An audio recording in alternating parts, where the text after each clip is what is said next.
Every reality show on TV has some episodes that are both unsettling and bizarre. Dr. Phil is no exception. He's interviewed some pretty shocking guests. They all have different kinds of stories that can leave the audience both shocked and speechless. They come to Dr. Phil because they need help. Even though their stories might be a little bit awkward and unbelievable, they still teach people a lesson.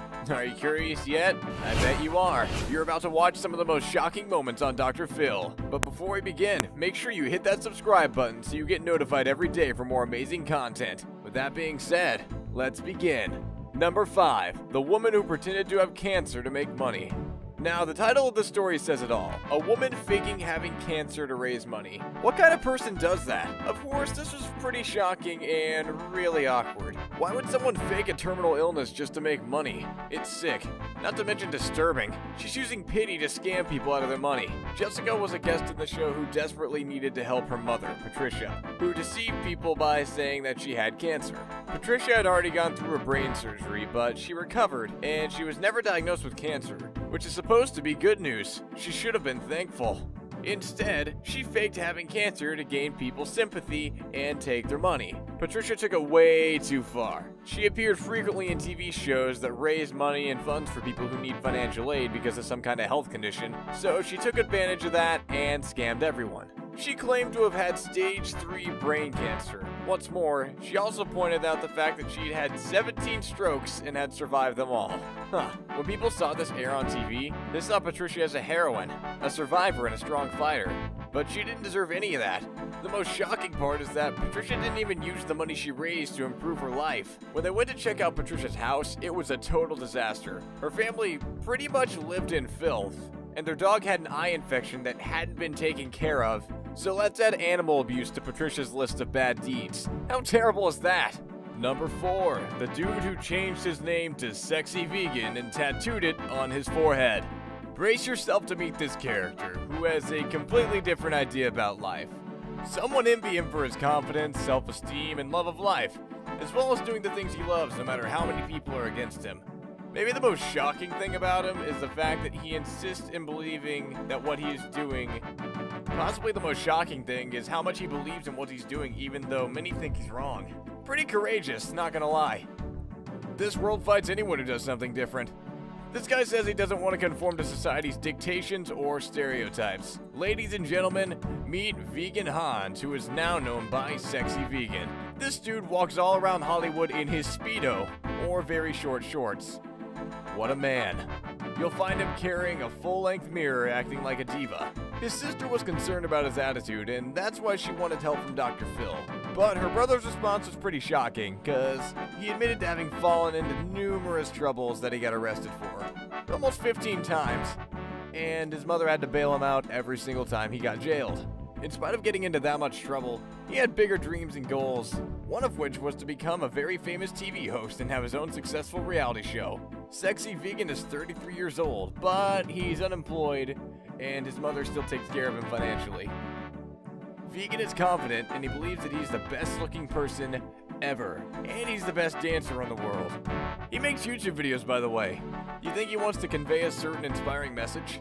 He is straight, but he has his own passion about being different and dressing in whatever way he likes, despite his mother or sister's concerns and worries. Respectable.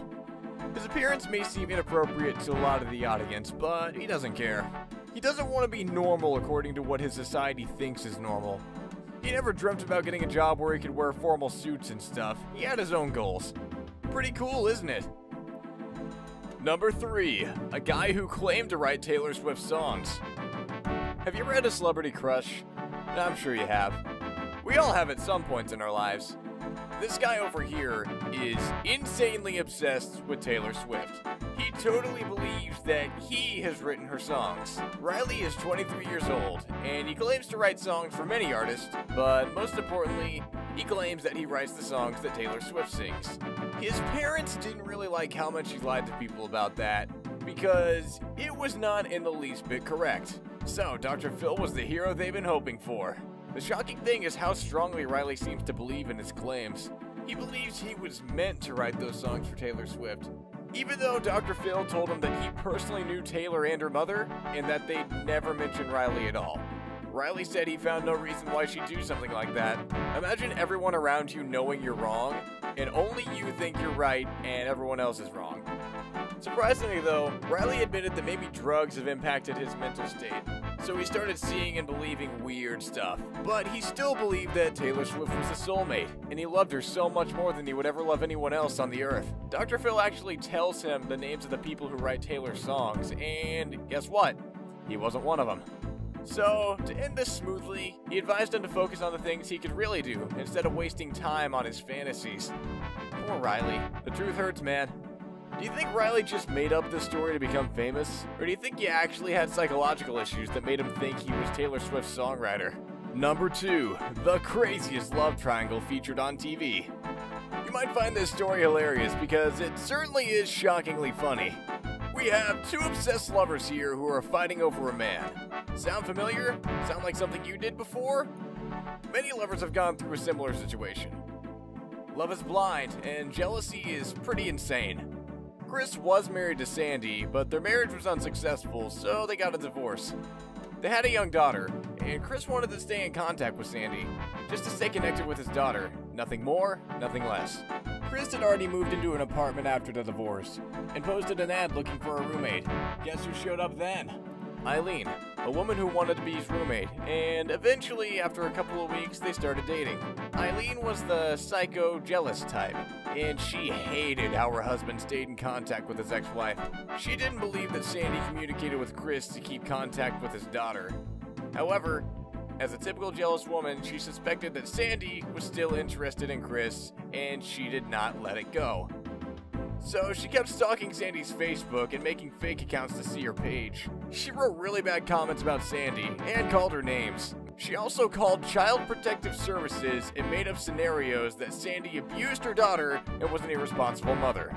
This is a whole new level of obsessive love, guys. In the show, she told Dr. Phil that Chris proposed to her and bought her an engagement ring. But when Dr. Phil asked Chris about that, the man said he hardly remembered anything like that. How embarrassing, right? Surprisingly. 1,000 friends. Is that bad to have 1,000 friends? No, but I just don't think that you... It was discovered that Eileen did the same thing to her ex-husband. On a scale of 1 to 10, how insane is that? Number 1, a teacher who slept with her student and thought it was totally fine. This will be a pretty disturbing story for a lot of parents and students, and pretty much everyone else. The title pretty much gives it away. Tanya Ramirez was a 20-year-old teacher and a coach who got fired from her school, and so much more. Can you guess why? I'll give you a second. She said in an interview with Dr. Phil that one of her students, who was 17 years old, asked her for her phone number, and she gave it to him. Then they started texting, and eventually flirting. This is not a healthy student-teacher relationship. The shocking thing were the teacher's justifications. Numerous amounts of people who said that the video had been sent out, and then my mother's co-worker also. She said that she wasn't doing anything wrong as long as the relationship took place off school grounds. On one unlucky night, the teacher and the student had a date in her house. At 3 a.m., the student arrived at her house and they had sex. How weird. After a week, the principal called the teacher to her office to let her know that what she'd done with her student had been discovered. The student had already recorded a sex tape with her, but the teacher said she knew nothing about it. Well, I'm saying I didn't think it was legally wrong. I know, obviously, with my profession, I crossed a boundary. Then he sent the video to all his friends until it reached the school officials. Now this was terribly embarrassing. What a scandal, man.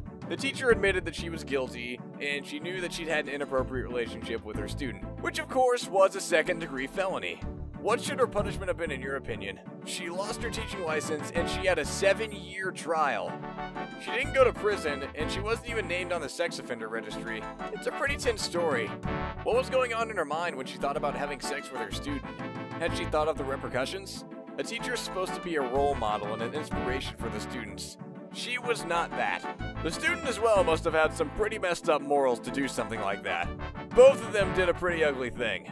Alright, now that you've seen our most shocking moments on Dr. Phil, tell us your opinion in the comments below. Do you think some of these stories were made up to publicize the show? How authentic do you think the material on Dr. Phil is? Thanks for watching the most shocking moments on Dr. Phil, and stay tuned for more shocking and interesting videos. We post new stuff every day, and hopefully you'll enjoy it. Have a good day, everybody.